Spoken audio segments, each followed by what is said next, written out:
Yo, haha, Milk-nificent.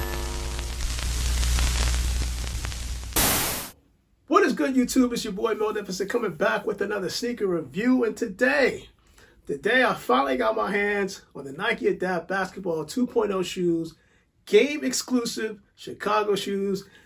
It runs kind of like $400, somewhere around that neighborhood, but yeah. But for this review, I'm not going to go into too much detail regarding the text, because right before I unboxed this, I did a separate unboxing for the Nike Adapt 2.0 basketball shoe. I think they called it a tie-dye. So it was the first version to come out, not the one that Ja Morant wore during the All-Star game. So if you want to see like how to sync up everything, how to make sure everything is working with your watch, your iWatch, or your iPhone, or even your Android, it's pretty much the same concept in terms of the app setup, but I think it's different when it comes to Apple, where you can adjust the settings from your watch on this sneaker.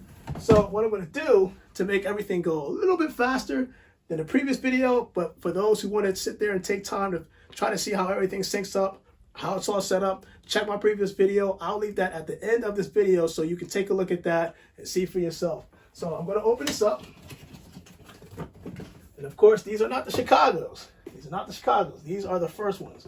But the point I'm trying to get at is the stuff that is in here in terms of the accessories, the wireless charger, right? The wireless charging pad, the power adapter with the USB connection, and the user manual. They're pretty much the same thing. The only difference is the colorway, and that's what you want to see. I'm curious to see what this looks like, because I haven't really seen this outside of some still pages online. So without further ado, let's get in the shoe. Now, this could go one of two ways. Either I'm going to open this right and it's going to come out the way I want it to, or it's going to be upside down and it's probably going to fall all over the place.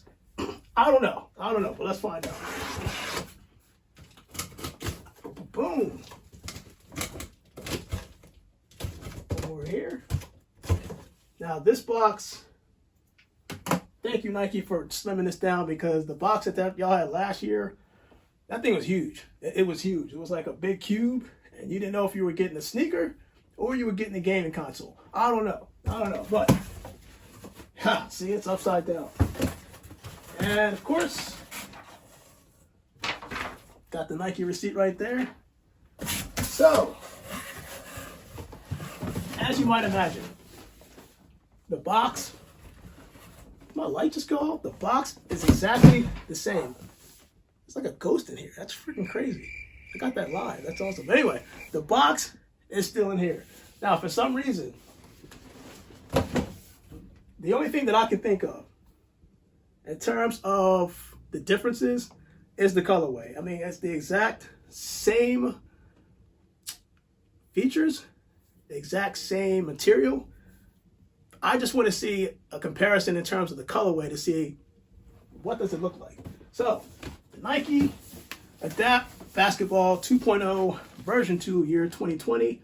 That is what's written on the box. And of course, you got the two circles here to kind of like show the whole, those that are wondering, that is the whole Nike Adapt button system, where I think this button right here loosens and this button tightens.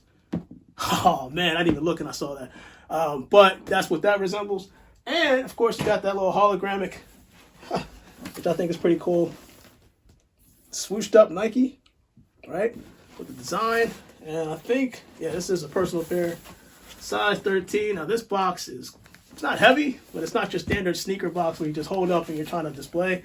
I want to be careful that things don't just fly out and whew, that'd be ugly. So let's open the box up and see what's inside. Again, it's the same exact box. Trust me.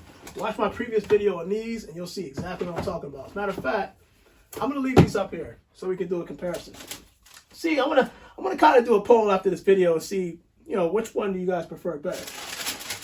So here we go. The Nike Adapt 2.0 basketball game exclusive Chicagos. Now, for some reason, I don't know why they didn't drop this during the NBA All-Star break. Of course, Ja Morant, as I said, was wearing this. I think it would have been a good time to release it then. but I get what they were trying to do to try to entice people to buy these. Problem is, $400 is a high price point. I mean, you're looking at between these two shoes, you're talking almost $1,000 after taxes just to acquire. Not many people can go on a YouTube channel and say, I got 2 Nike Adapts. Now, that's not to say I'm going to keep these. This one I actually kept. This one, it's on the fence. I'm not sure yet. But in terms of the design, it's pretty much the same. So let's go over that real quick. It has your Nike Air Turbo Zoom in the front, on the ball of your foot, and on the heel features this like a plastic, I want to say it's a plastic molding that basically tightens or actually comforts your heel. So as it sits in here, kind of keeps it stiff and comfortable so it doesn't go all over the place. You got the Nike Adapt system that's built in, the technology that loosens and fastens your shoes automatically.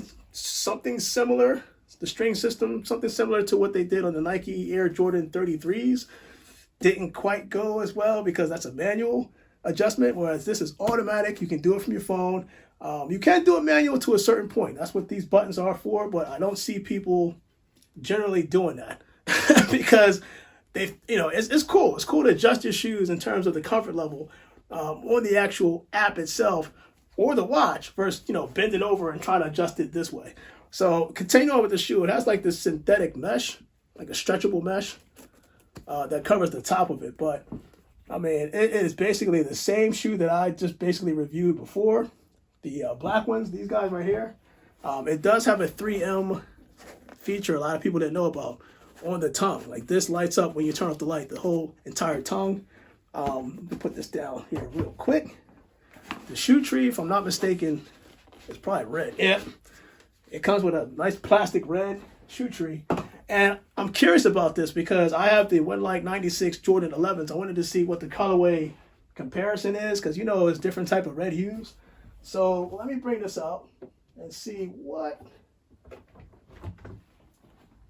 I can't even compare it because when you look at the Jordan 11 Windlike 96 red compared to the Nike Adapt Basketball 2.0 Chicago's, this is like a little bit brighter. I don't know if they're going to consider this like crimson red or crimson or some type of color, but this red kind of is what it actually exactly what it is on the reverse tie-dye version that they did, which is the first version that they released. It kind of has whatever red hue that they have here and here is basically all around the shoe. I think a lot of people prefer this version than this version, but me personally, I kind of like black. Black goes with anything, and the red, you can only do but so much. It is a dope colorway, don't get me wrong. It's just that unless you have a lot of red in your closet, you're a Phillies fan, Chicago Bulls fan, or Texans fan, hey, this thing will pop. This thing will pop. Texans, I'm sorry, guys. That trade, the whole, that was terrible. Anyway, back to the shoe. So Nike basically, I think if they personally would have just, if they'd have kept the price point at somewhere like around $375, even $360, I think this shoe would probably be more enticing to a buyer. The problem is that when you see that $400, it stands out to you and people are just going like this, like, whoa, like this, that's just way too much. We're not dropping $400 for a shoe. Of course, they did have a Nike Adapt version that was released 2 years ago, and that price point was $700, but it sold out. And the only reason why it sold out because there weren't that many pairs made available. I think last year, the Nike Adapt, because it had so much success behind it, it was like $350 a pop. You had the mags, you had the dark grays, and I think you had like the platinums, is what it was called. So it was 3 different versions. They all sold out to a certain point at $350, but when they marked it up by $50 this year, it's a little steep. It's a little steep, Nike. I'm just saying. That's probably why these things are pretty much sitting on the sneakers app. But your boy Mo said that we are going to do the on-feet. We're going to do the on-feet, but if you're looking to see how to sync these shoes to the phone, again, take a look at this video. I actually did, again, this video or the previous video where you can see like the whole synchronization process step by step from the phone to the shoe. Your boy Mo I am out. Let's do the on-feet and be out of here. And before we do that on feet, I did mention that I did say I was going to show that 3M. You can see the 3M popping on the tongue. And of course, you can see that foamy midsole, which is down here. But that 3M, man, it pops. It definitely pops. some people didn't even know that this had 3M on it. It doesn't say it on Nike's website in terms of the description of the shoe, but it does feature 3M. Both shoes on the tongue. So your boy Magnificent, let's now do the on feed and go from there.